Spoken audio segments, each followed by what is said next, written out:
onze jeugdzitting van vandaag. En kijk eens, hier staat de pracht weer klaarvurig. Allemaal onze kinderen, onze jeugd, de jeugdraad, de miniorendansmariekes, de juniorendansmariekes. En ja, de man wordt allemaal omdraaid vandaag eigenlijk. Of althans, die allerlaatste dag vandaag. Onze Prins Miel de Eerste. En we hebben hem nog even een minuutje op de bühne. Dat is onze kerstverse Prins Koen de Eerste. Maar we laten hem even de liefspreuk doen. En dan kent er veel van die bühne af. Want dan hebben we tenminste het rijk voor de jeugd. Toch? Want dat is het belangrijkste. Koen, wil ze even die liefspreuk doen? Jeugdprins word ik 13 jaar geleden. Nu ga ik samen met u het kronkelaire leven opnieuw betreden. Ik heb nu geluk om grote prins te worden en dit allemaal nog eens met u samen te mogen beleven.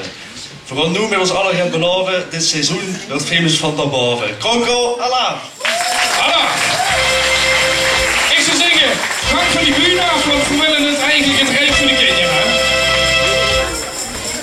En ik wil beginnen met in ieder geval onze jeugd allemaal voor te stellen. En we beginnen met onze jeugdraad. We hebben Pie van der Wal. We hebben Gabor Kozic. Azaro Bougie. Lis Kallemijn. Remco Kramer. En dan gaan we over op onze dansmariekes. We beginnen in ieder geval met onze junioren dit keer. We hebben Evie Vonken en Romy Kramer. En onze minioren dansfabriekers, Kieks en Stralen. Tess Wijzen. Tess Kallemijn. We hebben er 2, hè. Moet vooral u opletten. Noraya Lin. En Mila Frikkel. Ja, en dan zeg je al, de man wat vandaag zijn laatste dag kunt maken. Maar kom eens hier, want we willen dich natuurlijk ook de kans geven om deze jeugdzitting te openen met die liefspreuk. Voorlopig ga ik geen handbal meer aan. Trommelen is ook even van de baan. Ook heb ik even geen tijd voor Nederland.